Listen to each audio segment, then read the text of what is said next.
Hi hello ನಮಸ್ತೆ ಎಲ್ಲರೂ ಹೇಗಿದ್ದೀರಾ ಚೆನ್ನಾಗಿದ್ದೀರಾ ಅಂತ ಅನ್ಕೋತೀನಿ. ನಾನು ಆದಷ್ಟು ಯೂಟ್ಯೂಬ್ನ ಸ್ಟಾರ್ಟ್ ಮಾಡಿದ್ದೀನಿ.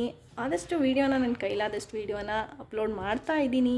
ಹಾಗೆ ಎಲ್ಲರೂ ನೋಡಿ ಪ್ಲೀಸ್ ಸಬ್ಸ್ಕ್ರೈಬ್ ಮಾಡಿ ಮರಿಬೇಡಿ ಅಂತ ಹೇಳ್ತಾ ಇವತ್ತಿನ ವೀಡಿಯೋನ ನಾನು ಸ್ಟಾರ್ಟ್ ಮಾಡ್ತಾ ಇದ್ದೀನಿ. ಏನು ಹೇಳಬೇಕು ಅಂತಂದರೆ ಈ ವಿಡಿಯೋದಲ್ಲಿ ಇಲ್ಲಿ ಕೊಳವೆ ಬೀದಿ ಹತ್ರ ಶ್ರೀನಗರ ಹತ್ರ 19 ನವಶಕ್ತಿ ದೇವತೆಗಳನ್ನ ಕೂರಿಸಿದ್ದಾರೆ. ಎಲ್ಲರೂ ಆದಷ್ಟು ನೋಡೋಕೆ ಬನ್ನಿ ದೇವ್ರುಗಳನ್ನ. ಯಾಕಂದರೆ ಒಂದು ದೇವ್ರನ್ನ ನೋಡಬೇಕು ಅಂದರೆ ನಾವು ಎಷ್ಟೋ ಜನ್ಮದ ಪುಣ್ಯ ಮಾಡಿರಬೇಕು ಅಂತ ಹೇಳ್ತಾರೆ ದೊಡ್ಡವರು.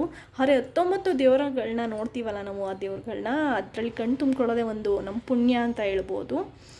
ಆದಷ್ಟು ಬರೋಕ್ಕೆ ಟ್ರೈ ಮಾಡಿ. ಇಲ್ಲಾಂದರೆ ನಾನು ಈ ವಿಡಿಯೋನ ಹಾಕ್ತಾಯಿದ್ದೀನಿ, ಕೆಲವರೆಲ್ಲ ಇಲ್ಲೇ ನೋಡ್ಕೋಬೋದು ಸಹ. ಈ ವಿಡಿಯೋನ ತುಂಬ ಚೆನ್ನಾಗಿದೆ ದೇವ್ರುಗಳದ್ದು.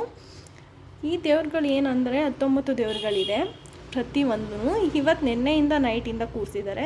ಇವತ್ತು ಸಾಯಂಕಾಲ ತನಕ ಇರುತ್ತೆ ಮತ್ತು ನಾಳೆ ಮಧ್ಯಾಹ್ನ ತನಕ ಇರುತ್ತೆ. ಯಾರು ಬಂದು ಆ ದೇವ್ರುಗಳ ದರ್ಶನ ಮಾಡಿ ಕಣ್ಣು ತುಂಬ್ಕೋಬೇಕು ಅನ್ನೋರು ಖಂಡಿತ ಬಂದು ದೇವ್ರನ್ನ ನೋಡಿ ಅಂತ ಹೇಳ್ತೀನಿ. ನಾನು ವಿಡಿಯೋನ ತುಂಬ ದಿನದಿಂದ ಸ್ಟಾರ್ಟ್ ಮಾಡಿದ್ದೀನಿ, ಯಾವತ್ತೂ ಈ ಥರ ಬಂದು ಮಾತಾಡಿಲ್ಲ. ಯಾಕಂದರೆ ಸ್ವಲ್ಪ ನಾನು ನರ್ವಸ್ ಆಗ್ತೀನಿ ಪಬ್ಲಿಕ್ ಪ್ಲೇಸಲ್ಲಿ ಮಾತಾಡೋಕ್ಕೆ. ಆದರೂ ಟ್ರೈ ಮಾಡೋಣ ಒಂದು ಸಲ ಮಾತಾಡೋಕ್ಕೆ ಅಂತ ಹೇಳ್ತಾ ಮಾತಾಡ್ತಾ ಇದ್ದೀನಿ. ಪ್ಲೀಸ್ ಆದಷ್ಟು ನನ್ನ ನಿಮ್ಮ ಮನೆ ಮಗಳಾಗಿ ಬೆಳೆಸಿ ಸಬ್ಸ್ಕ್ರೈಬ್ ಮಾಡಿ ಅಂತ ಹೇಳ್ತೀನಿ.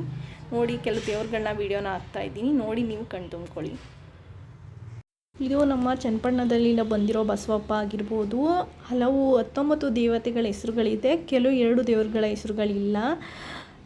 ದೇವ್ರುಗಳು ಬನಶಂಕರಿ ದೇವಿ ಆಗಿರ್ಬೋದು, ಹುಲಿಯೂರಮ್ಮ ಆಗಿರ್ಬೋದು, ಚಾಮುಂಡೇಶ್ವರಿ ದೇವಿ ಆಗಿರ್ಬೋದು, ಬಂಡಿಕಾಳಮ್ಮ ದೇವಿ ಆಗಿರ್ಬೋದು, ತುಂಬ ದೇವರುಗಳು, ನಗರ ದೇವತೆ ಅಣ್ಣಮ್ಮ ತಾಯಿ ಆಗಿರ್ಬೋದು, ಮದ್ದೂರಮ್ಮ ದೇವಿ, ಜ್ವಾಲಾಮುಖಿ ದೇವಿ ಮತ್ತು ರೇಣುಕಾ ಯಲ್ಲಮ್ಮ ದೇವಿ ಮತ್ತು ದುರ್ಗಾ ಪರಮೇಶ್ವರಿ ದೇವಿ, ಚೌಡೇಶ್ವರಿ ದೇವಿ, ಮಹಾಲಕ್ಷ್ಮಿ ದೇವಿ ಹಾಗೂ ತ್ರಿಪುರ ಸುಂದರಿ ದೇವಿ ಮತ್ತು ಹನುಮಂತರಾಯ ಸ್ವಾಮಿ ಅಂತ ದೇವ್ರುಗಳು.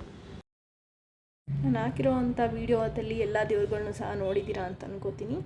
ಆದಷ್ಟು ನಿಮ್ಮ ಮನಸ್ಸಲ್ಲಿರೋ ಕೆಲವು ಕಷ್ಟಗಳನ್ನ ದೇವ್ರ ಮುಂದೆ ಹೇಳ್ಕೊಳ್ಳಿ ಅಂತ ಹೇಳ್ತಾ ಈ ವಿಡಿಯೋನ ನಾನು ಎಂಡ್ ಮಾಡ್ತಾ ಇದ್ದೀನಿ. ಆದಷ್ಟು ಲೈಕ್ ಮಾಡಿ, ಶೇರ್ ಮಾಡಿ, ಹಾಗೆ ಸಬ್ಸ್ಕ್ರೈಬ್ ಮಾಡೋದಂತೂ ಮಾತ್ರ ಮರಿಬೇಡಿ ಅಂತ ಹೇಳ್ತಾ ಮುಂದಿನ ವೀಡಿಯೋದಲ್ಲಿ ಸಿಗೋಣ. Thank you so much.